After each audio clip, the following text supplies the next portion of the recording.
नमस्कार दोस्तों, उषा की आवाज चैनल में आप सभी का स्वागत है। हमारी आज की कहानी है माँ क्या सास अच्छी नहीं होती। अच्छा सोचेंगे तो अच्छा ही होगा। सुधा, तू क्यों ये सब बोल रही है? ये बातें बीना ने सुधा से तब कही जब वो उसकी बेटी की शादी तय होने पर बधाई देने आई। बधाई हो बीना, बेटी की शादी तय हो गई। तेरी दीप्ति का बहुत जल्दी रिश्ता हो गया। अब तो बेटी ससुराल चली जाएगी। देखना कहीं उसकी सास पूनम जैसी ना हो। बेचारी का जीना मुश्किल कर दिया है उसकी सास ने। सुधा अपनी लय में बीना से कहे जा रही थी। बीना ने देखा दीप्ति सुधा के लिए चाय लेकर आ रही थी, जो दरवाजे पर ही रुक गई। अरे नहीं सुधा, तुम तो कब से मुझे जानती हो। हम पड़ोसी से ज्यादा दोस्त हैं। तुम्हें लगता है मैं दीप्ति के लिए गलत घर परिवार चुन सकती हूँ? बहुत अच्छे लोग हैं, दीप्ति को बेटी जैसा प्यार देंगे। अच्छा सोचेंगे तो अच्छा ही होगा। इस बीच दीप्ति चुपचाप चाय रखकर चली गई। थोड़ी देर बाद सुधा के चले जाने के बाद दीप्ति मेरे पास आई और बोली, मम्मा क्या सच में सास अच्छी नहीं होती? वो क्या तुम्हारे जैसे प्यार नहीं करेंगी?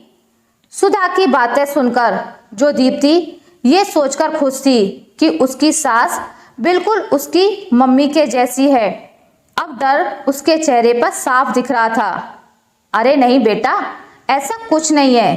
अच्छा सोचेंगे तो अच्छा ही होगा। बेटा ऐसा क्यों सोच रही है कि सास अच्छी नहीं होती? क्या सास माँ नहीं होती? क्या बहू बेटी नहीं होती? बस ये समझो, बस नजरिए की बात है। तुमने दादी के साथ मेरा रिश्ता देखा है ना, फिर नानी और मामी का तुम्हें क्या लगा देखकर? मम्मी आप लोगों में तो बहुत प्यार था। दादी पापा से ज्यादा तुम्हें अपनी सारी बात बताती थी। हम दोनों भाई बहन को भी कितना प्यार करती थी। नानी भी मामी जी को तुम्हारी तरह ही प्यार करती हैं। मैं भी बस यही सोचती हूँ मम्मी, ससुराल में मम्मी जी की बेटी बनकर रहूंगी, बिल्कुल आपके और दादी के जैसे बेटी बनकर, उनकी सहेली बनकर। दीप्ति आश्वस्त हो गई और कमरे में चली गई। बीना ने दीप्ति को समझा तो दिया, पर खुद अतीत के गलियारों में घूमने लगी। उसका सफर आसान नहीं था। शादी करके जब आई तो कड़क सास मिली थी। बीना उनकी कड़कती आवाज से सहम जाती थी। ससुर के गुजर जाने के बाद सचिन और माँ ही हमेशा साथ रहते। सचिन अकेली संतान थे तो माँ की हर बात सर आंखों पर रखते। बेटे की शादी तो कर दी, पर बीना सास को एक आंख ना सुहाती। कहती रहती मेरे बेटे को मुझसे दूर कर देगी। बीना चुप रहकर सब कुछ सामान्य रखने की कोशिश करती रही।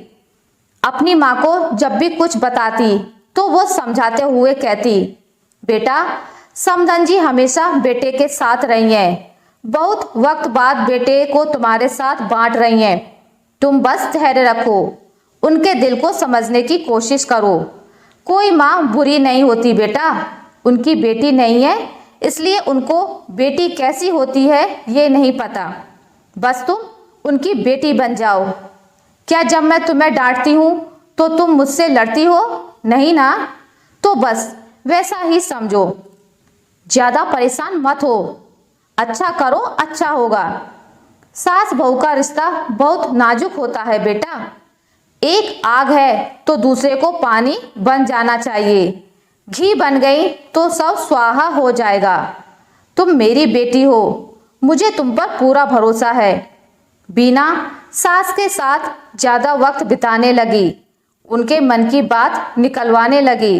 उनसे सलाह लेकर काम करती, बिल्कुल वैसे जैसे मैं कुछ नहीं जानती, आप ही बताइए। उनकी 100 बातें जरूर सुनती, पर इन सब के बीच सास सिखाती भी रहती। कहते हैं बेटी तो एक पेड़ है जिसकी जड़ें उखाड़कर हम दूसरे के घर की हरियाली बनाने भेजते हैं। अच्छा खाद पानी मतलब प्यार अपनापन मिले तो पेड़ की जड़ें उस घर में भी रच बस जाती हैं, और ना मिले तो समझिए रेगिस्तान में लहलाने की कोशिश करनी पड़ती है। बीना के अच्छे व्यवहार और अपनेपन से सास की कड़क बोली अब मीठी होने लगी। सास अब बीना की मां बन गई। इसके लिए बीना को वक्त लगा, पर उसने रिश्ता बचा लिया।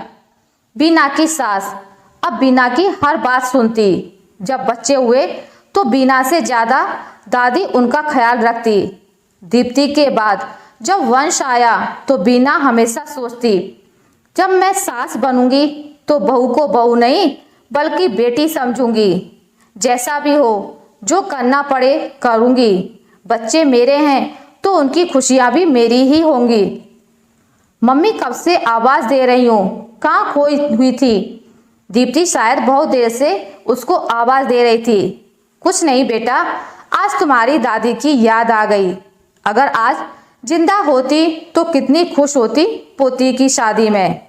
बीना उदास स्वर में बोली। कुछ महीनों बाद दीप्ति की शादी हो गई। उसी शहर में ससुराल होने की वजह से कुछ दिनों के बाद बीना ने दीप्ति को सबके साथ अपने घर खाने पर बुलाया। दीप्ति की सासू माँ बीना का हाथ पकड़कर बोली, समदन जी, आपने मुझे अपना बेशकीमती हीरा दे दिया। मैं बहुत खुशकिस्मत सास हूँ जो ऐसी बहू मिली। लगता ही नहीं बहू है, इतने अच्छे संस्कार और इतना अपनापन, बिल्कुल अपनी ही परछाई है। मैंने आपको बताया नहीं, पर शादी से पहले जब हम आपके घर आ रहे थे दीप्ति को मिलने, तो गलत रास्ते पर चले गए थे। कुछ लोगों से जब पता पूछा तो बोले, अच्छा सचिन जी के घर जाना है, बहुत सज्जन लोग हैं। आप लोगों का ऐसा व्यवहार ही है जो लोग इतनी इज्जत देते हैं, नहीं तो आज किसी को किसी की क्या पड़ी। बीना दीप्ति पर नाच कर रही थी। उसके दिए अच्छे संस्कार आज उसके घर संसार को लहला रहे थे।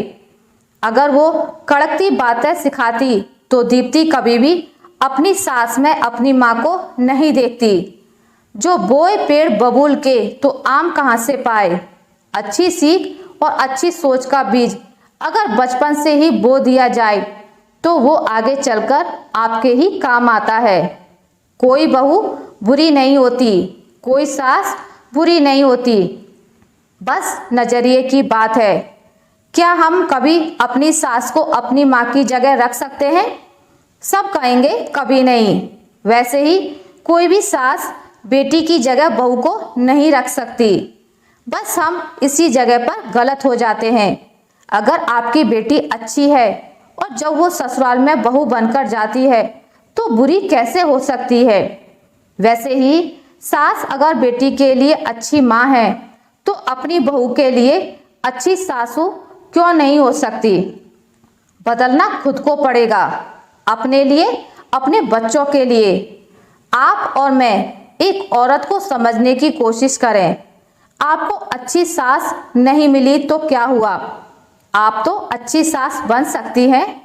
शुरुआत करके तो देखिए। आशा करती हूँ आपको मेरी आज की कहानी अच्छी लगी होगी। अगर आपको मेरी कहानी अच्छी लगी है तो इसे लाइक करें, ज़्यादा से ज़्यादा शेयर करें, और अगर आप मेरे चैनल पर नए हैं तो इसे सब्सक्राइब करना ना भूलें। मिलते हैं एक नई कहानी के साथ, तब तक के लिए नमस्कार।